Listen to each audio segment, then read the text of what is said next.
SEC basketball games coming up is going to be one for the books. Starting off, Texas Tech plays Arkansas in Dallas, obviously a neutral site game. Texas Tech beat out Arkansas in the Sweet 16 last year in overtime. Both teams are 7-2 and looking. Both teams are looking pretty good. JT Toppin is leading Texas Tech again this year, while Arkansas is led by the two freshman guards, Malik Thomas and Darius Acuff. I think this will be a great game for both teams, but I think Arkansas will get the win, coming off the win against Louisville and having all that momentum. I think that will benefit Arkansas in this one. Yeah, man, Arkansas definitely with the schedule that they've had, it's been really tough. But I think it's given an opportunity for these young guys to mature. I think that was the reason probably that Calipari scheduled such a tough non-conference schedule was to allow this team to mature before you get into SEC play, so you don't have to rely on a late season SEC run to make the tournament. Um, this week against Texas Tech is a great opportunity for them to build upon all the things that they've kind of figured out so far. But a tough test again, like you said, against JT Toppin, who's averaging 20 points per game, a double double machine, works the boards, and Yeah. Arkansas, like you said, does have some talented guards that could score while still having guys like Trevin Brazil and Carter Knox, who you got to get going. And with Cal's up tempo style, Texas Tech obviously, after they moved away from Chris Beard, it's not the same lockdown defensive team that they were before. They're going to go score. This is going to be a fast paced game. There's going to be really high scoring. What are your thoughts? Yeah, it's like you said, it's going to be a high scoring game. Both teams can score it, but I got Arkansas in this one.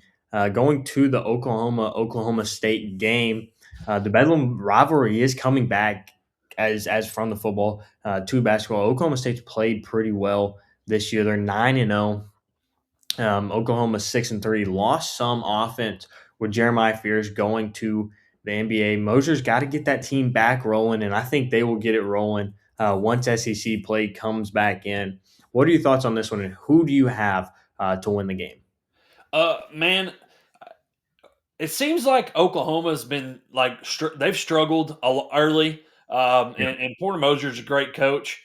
I just right now, especially with Oklahoma State carrying in that undefeated record, I feel like it's going to be a tough test for the Sooners. They're trying to get ready for SEC play, which is getting here. It'll be here quick. We yeah. don't have much time left for that, but I got to be honest. Right now, I still think that they're trying to learn about themselves. They're not ready for this moment yet, and with it being a big rivalry game, I could be totally wrong, but I'm going to Oklahoma State.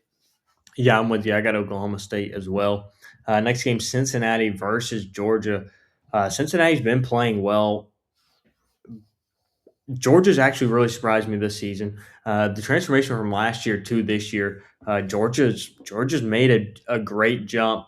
I think Georgia plays a fast 40 minutes, really pushes the ball, plays their style of basketball, and I think Cincinnati's got to stop that to be able to win this ball game.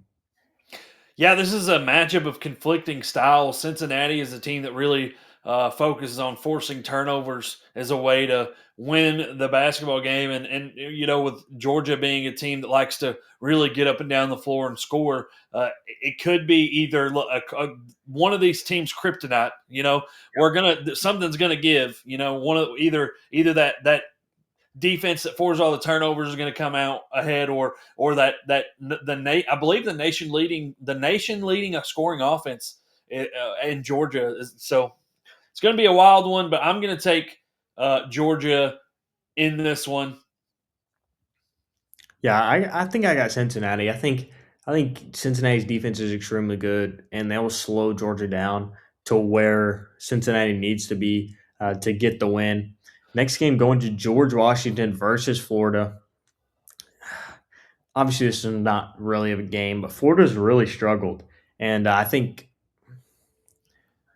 Florida's got to get back to their style of play. They have four losses, but they played Arizona, Duke. I'm blanking UConn, and I think their other loss was TCU, something like that. So they're playing good teams. Obviously, won it last year, but this George Washington team is pretty good, and I think they could make the game closer, kind of like a Winthrop Arkansas game, to where Arkansas wins it late. I think Florida will have to win it late, and it won't be a blowout in this one. Who you got in this one? Man, I really had high expectations for Florida, especially defending national champs. George Washington is one of those teams that can sneak up on you. They have history of being a basketball team that can be a presence, Yeah. especially as you get closer to March Madness. But Florida's heavily favored in this game. Uh, I really do think that they're gonna, take care of business and try to get back on track as they head into SEC play. Yeah, I think this could be the game that Florida uses to get back on track. Like you said, going to the Southern Miss Ole Miss game. Ole Miss is very athletic.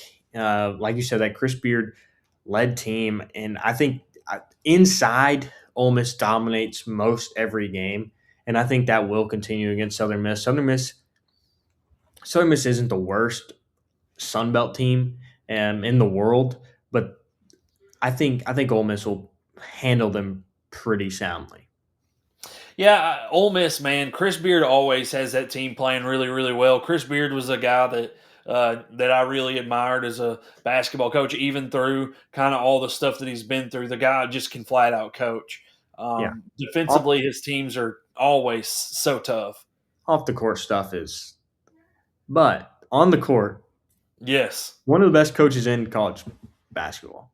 no, no doubt, no doubt. And I think this is a tune-up game for Ole Miss as well, trying to make sure you got everything right headed into SEC play. So I'm going to take Ole Miss without a doubt. Yeah, going to Chattanooga versus Vanderbilt. I believe this is Vanderbilt's next game on the schedule. Vanderbilt has really surprised me. Obviously, you saw the transformation in the football program a couple years ago. Vanderbilt's, with their coach, I believe he went to coach last year went to coach for the Warriors, I believe.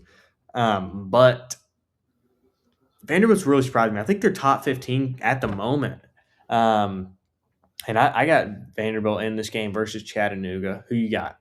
Yeah, Vanderbilt, they really transformed that roster in the offseason. And one of the things that's been consistent with teams that have a great late run in March Madness in the NCAA tournament is the age of the team. And one of the trends has been, especially with all the COVID years and things like that, are the older teams typically play better. They have a better run in the tournament. And I think Vanderbilt has the highest average age of any team in college basketball. That's showing right now as they're playing really, really well. I do think that's one of the teams that you're going to see as the season goes on. They're probably going to end up being one of the teams that we see in the Elite Eight Final Four right now. That could change as they start getting into SEC play, but as of right now, I do think they're one of the teams that we're going to see work late into the college basketball season, and that won't be any different against Chattanooga on Tuesday, I believe.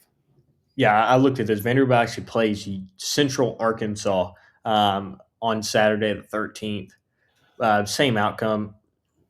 Spread Vanderbilt supposed to win by 34 and a half. Vanderbilt's team's looking good. The Citadel versus South Carolina game is the 13th. South Carolina's 6-3. Citadel's 3-7. South Carolina's looked good. They lost big man Nick Pringle to Arkansas in the offseason, but I think South Carolina will dominate this game. But it'll be a good in-state game for South Carolina. Yeah, man. Obviously, I think this is another one of those tune-up games that maybe South Carolina can't just brush it off, but Yeah, it should just be a tune-up game for them getting into SEC play. But I think South Carolina is one of those teams that probably bottom half of the SEC this year. But nonetheless, man, I got to be honest. I'm so ready to get out of like these early basketball season's crazy, dude. Like there are some weeks where you have so many great games, and then there are some days where it's just like there's nobody playing anybody in college basketball. So I'm ready to get into the meat of the schedule where You can literally watch college basketball all day long, and there's a good game on. No Uh, doubt. I do have South Carolina in this game, and moving on to another game, dude, that's going to be huge is this Indiana Kentucky game, man. Yeah, Kentucky's obviously really struggled. Mark Pope's got to get that team back going, right? Kentucky fans are not happy. Obviously, they rushed Calipari out, and they were so glad to get Calipari out. And now Kentucky's 6-4, not looked good offensively. Indiana's comes into this game at 8-2. Kentucky, I believe this is the first time they've been unranked since early 2023. Wow. Don't quote me on that. I just looked that one up, but this is an historic rivalry. Indiana can really score the ball. Kentucky's struggling to score, and I got Indiana in this one, even though it is at Kentucky. I think Indiana will pull through and get the win. Yeah, so I really think that Mark Pope is under a lot of heat right now, and you see a lot of the Kentucky fans talking about how they sure that getting rid of Cal was the right thing. A lot of them are kind of missing him right now, and honestly, as of right now, Mark Pope and John Calipari have the same exact record at Kentucky and Arkansas as the head coaches. So they've done kind of similar things, but the difference is Mark Pope is regressing, and John Mhm. Calipari is getting better. John, obviously, last year with John Calipari, the team struggled and everything. And the reason that obviously I'm bringing this up, there's a lot of heat between the two fan bases there with everything going on. Having said that, Indiana is coming to Rupp. It's going to be a loud crowd.